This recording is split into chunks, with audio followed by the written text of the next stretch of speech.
Thank you for tuning in to another episode of The Glow Show. I'm your host, Giovanna Alexandra. Today's guest is the incredible stylist, art director, Quentin Fears. He is also the fashion editor of Sheen Magazine. We are very excited to be joined by the man behind the styling concept of some of your favorite celebrities. Let's welcome Quentin to the show. How are you? Hey, how are you guys doing? Doing well. I'm so happy that you can stop by with us on this beautiful Saturday. Thank you so much. I want to get deep down and how you started. I know you started with a video camera and you would interview people and approach them to talk to them, to just have them open up. Can you share that experience with me and how this came about? Yeah, I mean, actually it was at the same time my friend was starting a magazine called Lady Gun. So I really loved her idea and I was like, you really should do it. So I helped her produce the first 2 issues. But at the same time, I was like, I still want to be an actor. I came from an acting background and I wanted to be a host. So I had an idea of just interviewing people during Fashion Week. And I had a couple of friends who worked in PR for a couple of fashion brands and they let me in the shows and I hired a guy off of Craigslist and I said, hey, I want to produce these Fashion Week videos. So he helped me do it and I just went up to people. This is back in the days of Bryant Park where there was like, you know, it wasn't as exclusive. You could mingle with everyone in the business. So I just went up to people with the cameraman and I was like, hey, do you mind giving me an interview? They said yes. So I just went up with a smile and confident and just pretended like I needed to be there. So I got one really great interview with Ali Hilfiger and everyone else saw it. You know, it's because it's like a big arena basically. So once I got that interview, everyone else was like, oh, he must be good. So you just need one really great person to allow you to do an interview and then everyone else lets you. So I know your New York City-based street style fashion blog captured candid looks of Williamsburg hipsters to downtown Tribeca chic. Which other cities have captured your interest and how have these culture styles differed?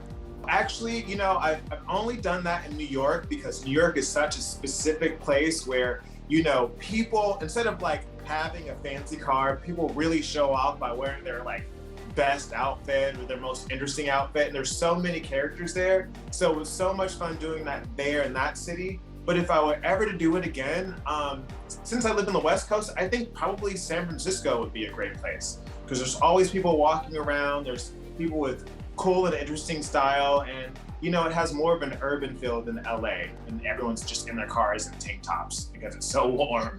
Yes, exactly. So I know you've worked on a lot of different sets with actors and models. How have things changed since this pandemic has happened for you? You know, a lot has changed. You know, I've done a photo shoot where I just picked out the clothes, sent it to the actor, and then we had a FaceTime where I showed her how to wear the clothes and how to pair it. And then she styled herself on the set. So that was one way we did it. Or, you know, we just kind of made sure we had all the barriers and the mask and made sure we were safe and I met people in person. So, you know, it just really depends on how comfortable the talent is and if I actually really need to be there, and also making sure I get tested so I don't give anyone else COVID or no one gives me COVID. So it has changed, but you know, overall, I think it's slowly starting to get a little bit back to normal. I'm still busy, so I've enjoyed it. And that's awesome that you've been busy. And there's always ways around things. I feel like there's always a way to make something happen. Exactly. And you know, COVID has been a great way to, you know, explore that and really figure out what works for you and create new options for yourself. I've also started doing personal styling virtually, which is something I wasn't really doing before COVID. So it's kind of giving me an avenue to talk to people in Texas or New York or Atlanta. People don't have to physically be here. So I can style them virtually and work with them that way. So that's been a lot of fun too. That's awesome. So I know being the fashion editor at Sheen Magazine, and I know I was reading about that you're a really good editor. How much creative control do you really have, and where do you get your inspiration from? You know, that all depends. Sometimes I have a lot of,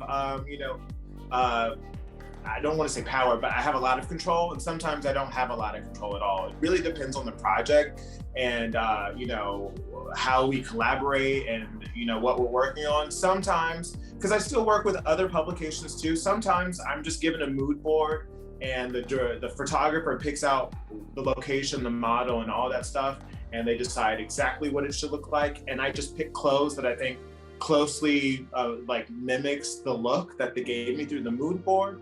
But with Sheen, a lot of times either the art director sends me a mood board, or I come up with an idea for a mood board and I pick the photographer, I pick the model, I pick the location. So it really depends on, you know, who I'm working with and who's giving me the project, and you know, actually how much I want to contribute as well. Sometimes I just want to just bring clothes and not worry about producing the entire thing, because it is hard. But I get my inspiration through actually looking at Instagram and looking at all the other editorials on social media. I mean, I still also look at Pinterest, and then just kind of everyday life experiences. And you know, sometimes I'm like, oh, I want to do, you know, I need more Black models in my editorial, so I want to do a focus on that. Or I need, you know, more people with normal sized bodies, or, you know, I want to work with an Asian model. So it's also like, what do I need for my book and what I'm interested in at the time, or also maybe some sort of clothes or a look that I like, you know, a Gucci sort of like pattern on pattern that I'm interested in. And I'm like, oh, maybe I could do that with my styling, or you know, something a little more clean. So it just kind of everywhere. Yeah, and I love how nowadays everything's so diverse, so we can get those natural models. It's not just that one look anymore, and that's what I love about fashion, because it's often changing, but you can now see that it's changing into a better direction. One of the last shoots I did with Sheen, we had a model who's a size 8, and that's really still very, very small, but in the model world, you know, it's on most model sizes are like 0 to 4.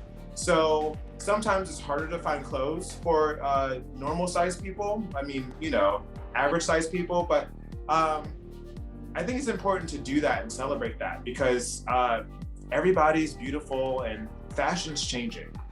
Yes, and I feel like it's all about the inside, and it comes out. And I know that things have no doubt changed since you were a kid with your childhood dreams of becoming a fashion host. What tips and strategies can you share with us for anyone who has the same dreams to follow in your footsteps? I would say really, you know, go for it and don't be afraid. Don't think that you don't have enough experience or you don't know what you're doing. I say make the first step and you learn as you go. I came from an acting background, so I took what I learned from acting and I applied it to styling. You know, I see it as, how do I develop a character? How do I create a story through the images? And when I was helping a friend start the magazine, I was using those techniques and thought patterns to help her develop that, and then also use it for styling. And then, you know, I reached out to a publication. I said, hey, I would love to work with you. I've submitted shoots that I have produced on my own and asked publications to print them, and they have. Reached out to photographers and say, I would love to work with you. Also, always be friendly, be kind, be approachable. You know, having a good personality is a part of it too. It's not all about just being a great stylist. No one wants to work with someone who's a diva or who has an attitude. And also make opportunities for yourself, you know. If you don't have showroom connections, buy something from the store and return it and, you know, create a look through that, or use your friend's closet. So just try to be innovative and don't give up, and don't think that you don't have what it takes to make it, because you can build on what you have. It's always baby steps. You're never going to be the best at first, but the most important thing is to try and to just make an effort. So, and to have confidence and have fun. Enjoy what you do. Don't get so bogged up and be like, oh, I'm not, you know, just let it go and just have fun. Just enjoy life and do what you love and be true to yourself, right? Yes, yes. And be a good person. Have fun, you know, connect with people. Don't be a diva. Don't be a diva. Because I've even heard about other stylists who are pretty big, and then people are like, but they have a bad attitude. No one likes that. So be kind. Well, thank you so much for joining us. It was so lovely having you with me. Can you please tell our viewers where they can follow you? Thank you so much. You can follow me at MrQFears on Instagram, Mr. Q Fears on Instagram and Twitter. And my website is QuentinFears.com, QuentinFears.com.